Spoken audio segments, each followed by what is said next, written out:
काही मित्रांची आमच्या लग्न ठरत नाहीत. तर काही जण असे आहेत ज्यांनी ठरवून लव्ह मॅरेज केलेत, कारण त्यांना माहित होतं की आपल्याला कोण पोरगी देणार नाही. तर असंच एक मित्राचं आमचं लग्न ठरलं रक्तदानाच्या वेळी. ह्यो गेला रक्तदान करायला, मग ती नर्स तिला आवडली. मग नर्सनं काय केलं, सुई वगैरे लावली. तर तिच्याकडे बघून मग ते केवढा आरामात रक्त काढलं होतं तुम्ही, एकदम लग्न झाल्याचं फिलिंग आलं मला. मग ती तुम्ही हसलं तसं ती पोरगी पण हसली. पोरगी हसल्यानंतर तिला म्हणतोय तुमचं दात पण एकदम व्यापारी सारखं आहे. ती पोरगी खुश झाली, त्यांच्यात मैत्री झाली आणि मग त्यांनी लग्न केलं. तर मित्रांनो, लग्न सगळ्यांची होणार.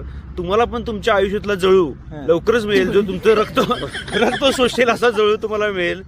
तर हे सांगायचं कारण असं आहे की रक्तदान आज एवढं महत्वाचं आहे, कारण लोकांना बीपी, शुगर, कोलेस्ट्रॉल असं सगळं झाले, त्यामुळे त्यांची रक्त देण्याची कॅपॅसिटी संपल्या आणि रक्त कमी असल्यामुळे सगळीकडे तुटवडा निर्माण होत आहे. तर असंच एक रक्तदान शिबिर 15 तारखेला रविवारी भालचंद्र चिकोडे अकॅडमी लायब्ररीमध्ये होणार आहे.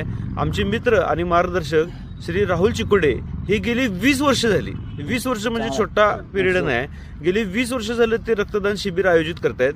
तर माझी विनंती आहे की सगळ्यांनी यावं, कारण कसं असते, आपण सगळेजण म्हणतोय सामाजिक कार्य करायचं, सामाजिक कार्य, पण लोक काय करतात, फॅन देतात आणि त्या फॅनवर स्वतःचं नाव लिहितात स्वप्नील सळगे यांच्याकडून.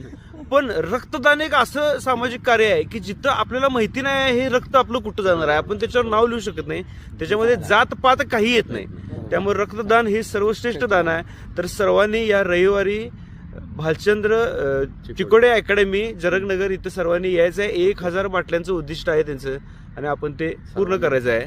आपल्याच इथं 10 झाल्या बाटल्या, आपल्याच 10 बाटल्या झाल्या. पण तुझं चालणार काय? मी 25 ते 30 वेळा केल्या. तुझं चालणार काय? 25 ते 30 वेळा केलेलं आहे. आदल्या दिवशी न पिऊन जायचं आहे.